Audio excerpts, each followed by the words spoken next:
Hamas, جس نے اسرائیل، امریکہ، برطانیہ اور دیگر یورپین ممالک کی راتوں کی نیند اڑا کر رکھ دی۔ آخر حماس کو کس نے قائم کیا اور اسرائیلی وزیر اعظم نے اس کے حالیہ حملوں کو ہولوکاسٹ کے بعد سب سے بڑا سانحہ کیوں قرار دیا؟ آئیے جانتے ہیں۔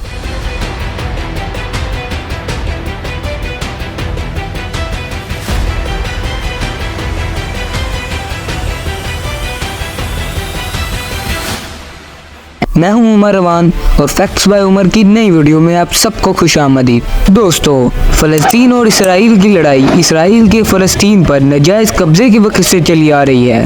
اس قبضے سے اب تک 4 عرب اسرائیل جنگیں ہو چکی ہیں، جن میں اسرائیل پوری کی پوری عرب لیگ پر بھاری پڑا رہا۔ جب چوتھی عرب اسرائیل جنگ ہوئی تو اسرائیل کا قبضہ فلسطین کے تمام علاقوں پر ہو چکا تھا۔ عرب آبادی پر حکومت کرنا مشکل تھا تو اسرائیل نے مسلم بردرہوڈ کے رہنما شیخ احمد یاسین کو اپنا مورا بنا لیا۔ مسلم بردرہوڈ کی تنظیم 1928 میں ایجپٹ میں بنی۔ اس کا اثر رسوخ تمام عرب ممالک پر تھا۔ اس کے لوگ اسلام کے لیے کام کر رہے تھے۔ جب شیخ احمد غزہ پہنچے تو 12 سال کی عمر میں ان کی ریڑھ کی ہڈی ایک ایکسیڈنٹ کے دوران ٹوٹ گئی اور وہ چلنے پھرنے سے بھی محتاج ہو چکے تھے، مگر غزہ کے لوگ ان کی باتوں کو اہمیت دیتے تھے۔ وہ ایک اسلامی اسکالر بن چکے تھے اور لوگ ان کی باتوں کو سننے لگے تھے۔ شیخ احمد کو اسرائیل نے اپنا آدمی بنا لیا تھا اور اسرائیل ان کو خوب پیسے دینے لگا تھا تاکہ وہ لوگوں کے لیے ہسپتال، یونیورسٹی اور دیگر فلاحی کام کر سکیں۔ اس لیے بھی پیسے دیے گئے تاکہ لوگ ان کو اپنا لیڈر مان لیں اور اسرائیل کو اپنے تمام مقاصد میں کامیابی مل سکے۔ ایسا کرنے سے اسرائیل کا غزہ پر بھی قبضہ رہے گا اور امن بھی برقرار رہے گا۔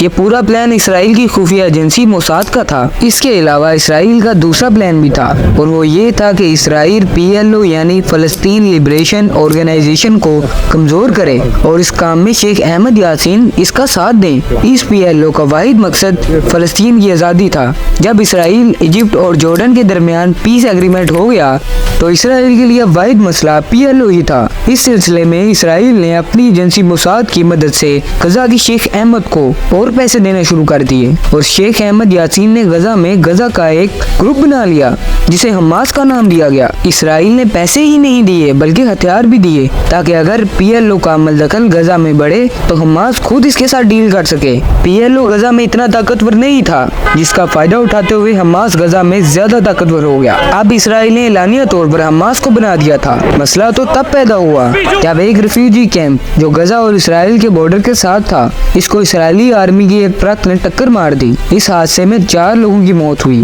اس میں 3 لوگ فلسطینی تھے۔ اس کے جواب میں پورے فلسطین میں ہنگامے ہونا شروع ہو گئے اور لوگ پتھر اور لاٹھیوں کے ساتھ اسرائیلی فوج پر حملہ آور ہوئے۔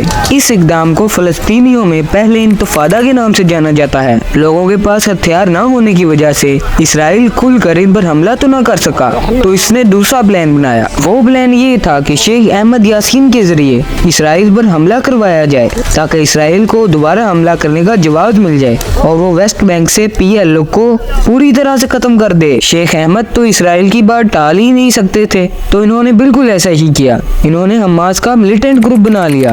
شیخ نے خود کو اس کا سربراہ بنا لیا تھا اور لڑائی کی کمان عبدالعزیز علی عبدالمالک نے سنبھالی، جسے فلسطینیوں کا شیر کہا جاتا ہے۔ اسرائیل کے کہنے پر حماس نے پہلا حملہ 16 فروری 1989 کو کیا اور دوسرا حملہ 3 مئی 1989 کو کیا، جس سے اسرائیل کو کافی نقصان پہنچا تھا۔ اسرائیل نے اپنے پلان کے مطابق ویسٹ بینک میں PLO پر حملہ کر دیا اور غزہ میں موجود PLO کو ختم کرنے کے لیے اسرائیل نے حماس کی مدد لی، جس کا نتیجہ یہ ہوا کہ PLO کمزور ہو گئی اور حماس کی طاقت ویسٹ بینک تک بڑھ گئی اور اتنی بڑھ گئی کہ اب وہ نہ اسرائیل کی سنتے تھے اور نہ ہی موساد کی۔ اسرائیل کے ایک آرمی جنرل نے 2009 میں دیے گئے انٹرویو میں کہا تھا، کوئی غلطی ہو گئی ہے۔ اسرائیل نے خود اسلامی یونیورسٹی آف غزہ بنائی جو حماس کے ملیٹنٹس کا گڑھ بن چکی ہے۔ آج یہ وہی حماس ہے جس نے اسرائیل کی راتوں کی نیند حرام کر کے رکھ دی ہے۔ اس کے شہری سائرن کی آواز سے سو نہیں پاتے اور اس کے وزیر اعظم نے ہولوکاسٹ کے بعد 7 ستمبر کے حملوں کو اسرائیل کا سب سے بڑا سانحہ قرار دیا ہے۔ ان حملوں میں تقریباً 1500 سے زائد اسرائیلی جہنم واصل ہو چکے ہیں اور تقریباً 5000 کے قریب زخمی ہو چکے ہیں۔ آج بھی اسرائیل فلسطینی بچوں، عورتوں اور مردوں پر ظلم کر رہا ہے جن کا گناہ بس آزادی کے لیے جدوجہد کرنا ہے۔ اب تک اسرائیل نے جوابی حملوں میں تقریباً 7000 کے قریب فلسطینیوں کو شہید کر دیا ہے۔ فلسطینی آج بھی مسلم امہ کی جاگنے کی امید میں ڈٹے ہوئے ہیں کہ شاید کہیں سے کوئی مدد آ جائے۔ اب فیصلہ ہمارا ہے کہ ہم نے کفر کے خلاف سر اٹھانا ہے یا پھر جھکانا۔ ایسی اور ویڈیوز کے لیے چینل کو سبسکرائب کریں، ویڈیو کو لائک اور شیئر کرنا مت بھولیے گا۔ ملتے ہیں ایسی ہی نئی ویڈیو میں، آپ کی محبت کا بے حد شکریہ۔